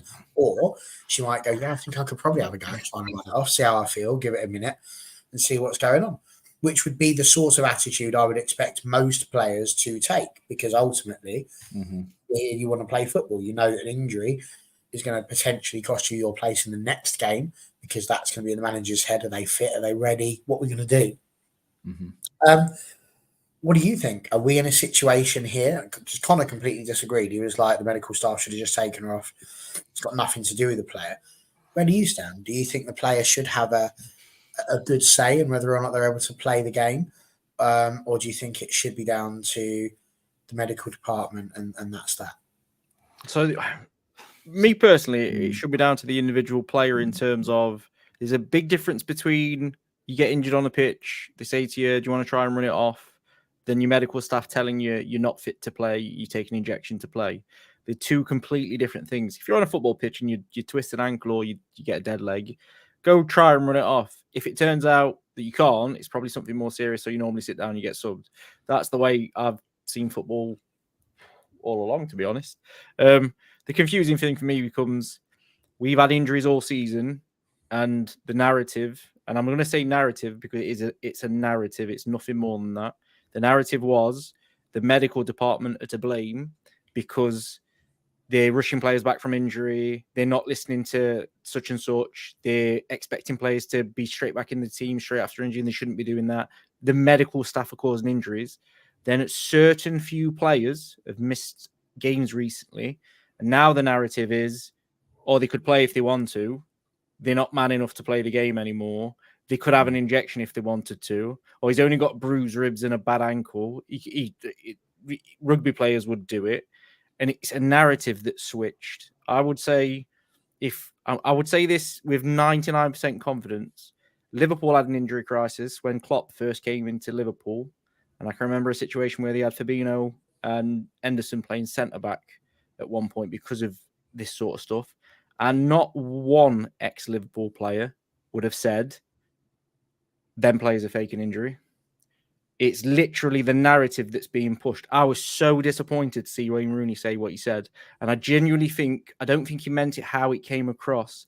I think he just got his words mixed up. I think what he was implying was he would break a hand, he would play the next game because he'd take a painkiller to play. And he was probably saying that players are a little bit soft. Not that they fake an injury, but they're a bit softer now, that they won't take an injection for a broken cheekbone so they can play. They won't stick on a mask. They'll miss the game. But it is a pure narrative that is being pushed by certain groups, like media groups, social media groups, just because if it wasn't Maguire, Fernandes, and Rashford, this wouldn't be the narrative. The narrative would be the medical department's at fault, and some players have come back too soon, and that's why they've re-injured themselves. They should have taken more time to come back from injury. I can remember it happened to Martial. I think it was Man City. So he was told that he wasn't quite fit to play against Man City. He went against all the medical advice, had an injection, played against Man City. I think he lasted 45 minutes, and then he missed 6 weeks. And he should never have played against Man City. He should have listened to the medical staff, and he should have waited. So I do understand one aspect of it where they're saying, are the players a little bit softer? Like, do they refuse to play through smaller injuries a little bit more? But I think the medical advice has changed to where it's a special kind of player now that will make themselves available no matter what. And it's not every type of player, and that's just modern day football. But I more than guarantee you that if it wasn't Fernandes, Rashford, and Maguire that was currently injured, we wouldn't be having this discussion, because that narrative never would have been pushed. It's just because it's another way of getting at those players to try and lay some blame at their door. So it was like I've said this on a previous show. Rashford's fault the season's going bad because he's not performing. Now it's Rashford's fault that he's not playing because he's faking an injury not to play, because he's saving himself for the FA Cup final and the Euros. So do you want him to play, or do you not want him to play? Or are you just looking for reasons to dig him out? Because that's what he looks like. You're just looking for reasons to dig him out. Ultimately, I'm more than positive that if these players thought they could play for injury, they would. Fernandes is not, by any stretch of the imagination, sat at home now going, don't want to get injured for the FA Cup. He would play no matter what. Yeah. So he's injured. I think that's the issue. I think because he set the standard now in that regard, I think everyone's thinking that every player has to follow suit. But every player situation is different. It's one of them. It really is. Really is. And even though we've had a man checking what's going on the ceiling every 5 minutes, it's taken Simon Davis to confirm that the game is over and that Manchester City have beaten Spurs. Oh, there you go. My live score's a little bit behind. 2-0. Which means obviously City 2 points clear of Arsenal with 1 game left to go. It's not looking good, boys. They lost it on goal difference. Would we not enjoy that? Would we enjoy it? Yes. Are they likely to? Well, yes, because if they draw, Arsenal will have a better goal difference. So yeah, that would be a bit of a giggle, wouldn't it? They won one with goal difference. It'd be nice if they lost one with goal difference. Leach was asking ETH to play recently, and he was told he's not playing, which again is a sensible option, I think, in general. And Dave said, on a positive note, it was good to see under 18. Welcome to the party, Dave. I thought you might have been a little bit late popping in. We did speak about that a little bit earlier on. We were absolutely delighted for them for doing so. I have to looking up occasionally too, since that spider crawled down its web 3 inches away. It's just no one can see you. Exactly. Yeah. If that ever happened on this stream, I wouldn't even bother to mute. I'll just be gone. So that would be a moment for sure. I'm going to do a little beg just now, if you don't mind. We're on to 9 likes at the minute. So if you're here and you haven't hit the like button yet, please do so. It takes double figures, which I think every video has received over the last few weeks. And we want to try and maintain that if we can. So please do it. He's still here. Just can't get to sleep, that boy. Can't get to sleep. I've got one last question for you. I've got absolutely no idea if you were talking about this on Sunday evening, but we've got to talk about the roof, boys. The roof at Old Trafford and the rain that has come through that, purely because it's in the concourses. Mm-hmm. It looked like a disaster movie, like you were watching something with a tsunami with the amount of water just going through, like there was some sort of flood or a dam bursting its banks. And then to top it all off, and it did top it all off, is that it was even happening in like the toilets, just coming through the ceiling There's the away dressing room as well. Away, I was just going to say the away dressing room, and exactly. I think they've only recently done that up as well. I think they spent, was it like 20? Was it? I don't know, it was 20 million, something along them lines. I read something the other day. They've not long revamped it all as well. I can't get my head around it, Matt. I can't. No, it's bad. It's very, very bad. Appalling. How important is this stadium now to you? Because we know Sir Jim Ratcliffe's trying to talk about getting a Wembley of the North and having all of that going on. But before we can even worry about having a Wembley of the North, people should be able to go and watch a football match in what was the best stadium in the country without fear of needing a Macintosh as if they are at Thorpe Park about to go down the log flume or to stand in that thing where it just, because that was ridiculous. I was stood near there the other day for the Liverpool game and I didn't at any point get wet. You know, we had a little bit of a roof and it was lovely, even though it was, you know, a little bit rainy. It must be collecting somewhere. Somebody's got to do something about it. You can walk across the roof of Wembley Stadium. Yeah. Why are you not able to have a look at the roof at Old Trafford and do something about it? It is really poor. It is appalling for a club of the stature of Manchester United. It's ridiculous. It is evidently clear the what's the word? The neglect from the owners on that stadium. It is absolutely appalling. You just might expect to see it in a stadium, full stop. Let alone a stadium, a club of Manchester United. It's incredible. Whether it's just due to the amount of rain, I don't know, but it's a health and safety risk at the end of the day. First and foremost, you've got 76, 75,000 fans in the ground. It really is bad, really bad. But apparently the club, I read, I don't know how true it is, apparently the club are aware of it. And have been for some time, but apparently not going to do anything about it until they've made a decision on the stadium. So looks like the floods are here to stay for a little while longer at the stadium. It's a fair point. I mean, I'm just going to say again, people telling Rashford that he's just got to go. So I mean, he scored 30 goals last season. Like the man he's. I know you don't like stats. I know you keep talking about the eye test, but at this point, I'm starting to think Specsavers might be a viable option because, like, I get what you're saying. He is very up and down. It's not always just a straight, you know, he's not like Harry Kane, you know, you're going to get 20 goals a season. I get that side of things. But what I'm getting at is, you know, you can do it. And is that just about the fact that the managers are not unlocking that from him? Because what I find weird is that last season he did it under Ten Hag. It's still Ten Hag this season. So what's happened? There's got to be something behind the scenes somewhere that's causing this. I refuse to believe that Marcus Rashford just is incapable of playing. What's he done this season? Well, he's got the most presses. I think we just had. What was that? He scored more goals and got more assists than Garnacho. He did that. What was your stat about the pressing that you said? He's done the most pressing sprints of anybody else in the Man United team this season. Okay. Pressing sprints. So there we go. So you might say it's one step forward, two steps back, but actually that's working because he's doing more steps forward than a lot of the other players. So there we go. By the way, our record since Rashford dropped out of the team of scoring goals is shot.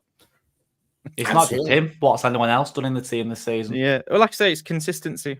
There's only one consistent player, and that's the problem. Yeah. I just struggle with it. I just don't struggle with it. And the stats do matter regardless of where you are. Stats will always matter because they are personal goals that can be used. Everybody should have goals. Simon comes on and loves to talk about psychology. That is what psychology is. You have goals. I'll share a few with you. I always have goals. My goals on this channel at the moment are that I want to see double figures hit during every single show. We've just done it. We just I've spent most of today going, we've just been on like 6, 7, 4, then it's gone on to 8. And I know that viewers are going to drop in and out. I know that happens, but it's a big thing for me. When I see it hit the double figures, I go, yes, go on then, that's good. Because it shows that we're maintaining a particular sort of trajectory that we're trying to maintain. Same with the likes. We're still on 9, by the way, everyone. So if you have just popped on, please can somebody just hit that like button if you haven't already, so that can hit double figures too. And then I'll sleep well tonight. Otherwise, I'm going to have to go and make a whole new YouTube account just to hit that onto 10 because it's only one away, and that is quite frustrating on the whole eyes. But they're goals. They're things that you want to get to, and then you start looking at the ones you want to get to next. Dan has put a few things out about 7.5K on YouTube, wanting the subscribers on that one. That's a Dan goal. That's where he wants to get to and what he wants to see. And between us, we've got these ideas of what we want to do to see the growth of the channel and those sorts of things. Those are targets, and the stats help us to get that. And we have to look at those stats to see where they're going at. They're not the be all and end all. What's more important is that even though we might have only had 4, 5, 6, 7 in the chat at a time, we've had comments coming through every single part of the show. There's always people getting involved, because what we're most bothered about is the community. Equally, same thing here with the football. And what we're saying there with the stats is that actually they can be really important for the players. And, it's Bestie. I ain't seen him in ages. He'll push the like button. Bestie, click the like button on YouTube. That button for me, mate. I know you could. I know you've only just got in through the door. You haven't had a chance to take your coat off, mate. But if you could just do that, that would be absolutely superb. That is banging to see you, sir. Absolutely good. Oh, here we go. What's he said? Analytics obviously matter and evidential, but body language is a different kettle of fish. Of course it is. Body language is a different thing. There he is. You're my man, Georgie. You're my man. I knew that I could rely on you. So yeah. But anyway, we were talking about the roof, Dan. So it was honestly atrocious, and appreciate that to them, but much appreciated there. We can't put the away fans there because it's right near the Stretford end, and that would just be against everything that we've ever believed. But 2006, since the last time anything was properly done to Old Trafford, and as Simon says, I know someone who was right underneath that avalanche at Old Trafford. It was horrific. I mean, it was a waterfall. It was horrible, genuinely horrible. So, Dan, what do you make of it? I think it is laughable, and when I say laughable, I don't mean that it's funny. I mean it's laughable insofar as the fact that we are one of the richest clubs in the world, and yet you are likely to need a coat every time you go to Old Trafford just so you don't get wet. Yeah, I must say a little bit on the last show. It's not a good look. One of the, I can't remember what it was. I think it's Wayne Barton said that they had like a month's worth of rain in like 45 minutes, which obviously affects it as well. But it's been there for ages. It's called the Old Trafford Waterfall, for God's sake. So it's just not good enough, is it? They're not going to fix it. They're going to wait until they find out what's going on with the stadium, and then they'll go from there. There's not much you can say about it, really. Like, once the decision's made, I'm sure they'll fix it. But until they do that, they're not going to fix it. So, I mean, the faster the better, but it is embarrassing. Even if we get a new stadium, even if they go, yes, we are going to build the Wembley of the North, it ain't going to be ready. I'd say you're going to be getting on towards 2030, really, probably, before you have got a new stadium, if that's what you're going to do. I mean, it might not be quite that long. It could be 2027, 2028, but it's going to take a while for that to happen, especially when you consider the land that we're talking about isn't necessarily available. There's going to be demolition and stuff like that needs to happen as well in order to make the sort of area that they're thinking about. If that's something they're genuinely thinking of doing, Dan, it needs to be fixed. It's a roof at the end of the day. And even if that's going to cost 10, 15 million pounds, that needs to happen. So Jim Ratcliffe has come in, giving investment to the club. That to me is one of the first things that needs to be done. You've got to look after your fans. They should not be sitting there trying to watch the football whilst at the same time doing a U and going, it's all right. Don't want to get wet. Sorry, I felt a drip. Oh, no, that was just him sneezing. Like, honestly, it's going to free coats. Free coats, free umbrellas. It's free umbrellas, yeah. Well, you need them. Speaking of, does everyone remember the umbrellas you used to get in drinks? I don't see those anywhere near, like they're on a cocktail stick. Yeah. I haven't seen them for years. I miss them. I don't know why. There you go. Strange the things that go through my head, really. Strange the things indeed. Matt, anything else that you think you might want to bring up? Anything you've seen in the world of Manchester United that you're thinking of? No, I think I'm just trying to keep it positive, really, after Sunday. I think in terms of the men, there's just absolutely nothing positive at all at the moment, unfortunately. I just hope they can end the season off with something, even just a win. We just need some sort of, we just need something to celebrate, just something to be happy about. That is the thing. Are we going to have something to celebrate? Because Yeah. we've been doing a preview and we've sort of bounced in and off of this whole Newcastle thing, but we haven't said what we think the score's going to be. So, are you confident for tomorrow? Can you see us winning against the Geordies? It's gonna be a tough one. I don't think if we do win, it's not gonna be a comfortable. It's gonna be a tight scoreline. I'm gonna be optimistic and actually I'm gonna go 2-1. Interesting. And just hope. What do you reckon, Dan? Turn up. I'm going to be pessimistic. I think we're going to lose 3-1. You think they're going to beat us 3-1? Yeah. I don't think it's ever happened. I've been optimistic for months and months. Ever said United aren't going to win? Yeah, no, I don't think we're going to win. I genuinely don't think we're going to win the Premier League game this season. I think we're going to lose the last two. They don't fill you with much hope, do they? But no. However, we're going to win the FA Cup final. I'd take that. You just said we're not going to win another game before the end of the season. Another Prem game before the end of the season. Sorry, I might have missed that. I'm deaf. Don't have a go. But I know I just don't fancy it. I really don't. I don't think Fernandez is fit either. So I'm absolutely gobsmacked. Well, Andy's gone the other way. He's gone 3-1 United, or at least I think that's what he's gone for. That could have been Newcastle 3, United 1, based on everything that's going on there. But I think he's gone 3-1 for us. NT's gone for a 2-1 win. Bestie saying, is Bruno fit? And if you rewind into all of you that have popped on towards the end, do feel free to scan through and have a little look. But we did talk a little bit at the beginning about the fitness of players. Bruno is another one of those who will be assessed before the game. And so hopefully him and Rashford will be available as well, because it just bolsters our bench. Dave Senna said 9 points to play for and a final, and I can see us coming away with nothing. Well, yeah, it's possible, definitely possible. Actually, I don't think we're going to lose, but I'm not convinced we're going to win either. So by its very definition, I'm going to go 1-1. I think you can see it just being a game that cancels us out, unfortunately. So I can't do it. Even if I thought we were going to lose, I couldn't do it. I couldn't do what Dan's just done. That shook me, actually. You talk about psychology. I don't know what he's tried to play there, but I just wasn't expecting that. I'm sure that's in his contract that he can't say that sort of stuff. This is why I mentioned psychology. The players see all of these things. Over the years, it's become ingrained through the club from top to bottom, just being honest. But unfortunately, United will be back. Of course we will, eventually. And yes, it is good news that we've got our women's under 18 teams doing what they do. Twillenberg's adding to his list. It used to just be Skinner out. Now it's Skinner out and Ten Hag out. Now he wants Skinner out, Ten Hag out, Ineos out, and Glazers out. The list is getting quite long.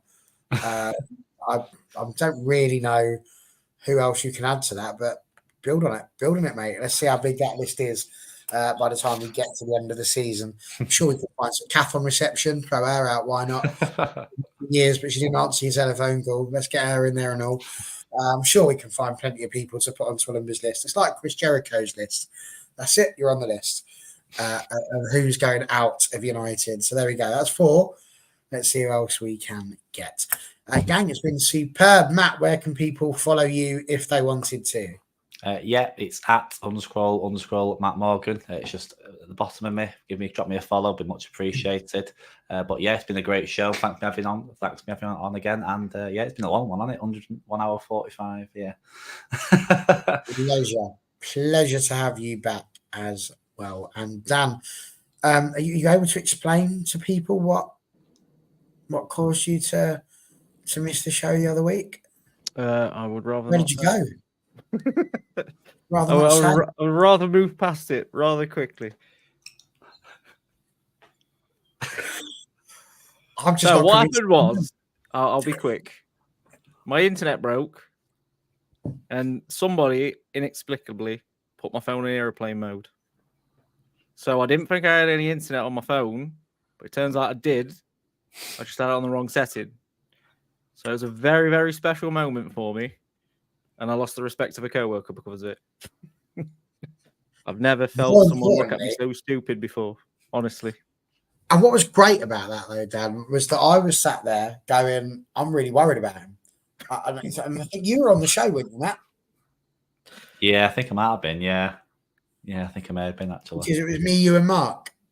Yes, yeah, it was. Yes. Yeah, I remember now. Yeah. And I was sat there going, I said beforehand, I'm a bit worried about him. This isn't like him because he's not even responding. I could see that you were on WhatsApp because as soon as I've sent the message, you've looked at it. And I'm like, well, he's seen it. But he's just gone again. So now I'm thinking something terrible's happened here. Like he must be having a proper rage or something has gone on. Like that he can't. I was genuinely like, oh my God, what is going on? And nothing. I sent him a voice note. Like, I hope you're all right. I'm really worried about you. Nothing. I got born about 20 past 6 in the morning. When I woke up, it was 20 to 6 on my watch. Came through a text message. I'm like, and then the text message repeated on WhatsApp and everything flooded through where he tried to send me a message, but obviously it didn't come through because he was on airplane mode. And we was just like, oh, we'll try it. He's like, I'm going, that's it. I'm on my Wi-Fi at work. I've just sent this through, but I'm really annoyed. I'm going to have to make a phone call. And then he was just like, no, I won't.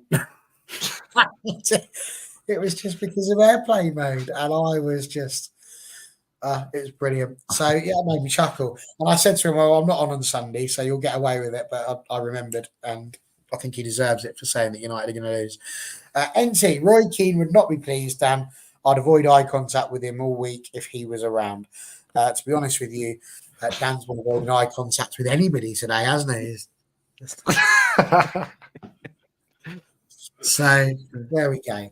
Gang, I've really enjoyed it. It's been a really nice evening. I am just hopeful that in 2 days' time when we come back, we can maintain the same level of joviality and we're not sitting here talking about a Geordie win because Dan's face will be unbearable if he was wrong. I'll be furious. Won't be furious. Instead of that, it's just going to be, I told you. You know me I so did well. say that. Right, I think we've pretty much covered everything we need to cover. Thank you very much if you have been in the chat. You've been superb. Again, comments are absolutely superb. We do love our little community here. If you haven't already, please do like and subscribe. We love the likes because it makes me happy, but we're over 10 now, so I don't really care if you do that, but I do care if you are subscribing because Dan wants to get to 7,500. So, let's make Dan happy because he deserves it. Right, good stuff. Gang, brilliant. We'll see you Thursday. Enjoy your game tomorrow. Watch it, love it, cheer those Reds on. Let's hope that they are inspired by the women in under 18s to try and clinch a European place or not, depending on your opinions on it. It's been a pleasure. We'll see you Thursday, ready for yet another match day review. Night all.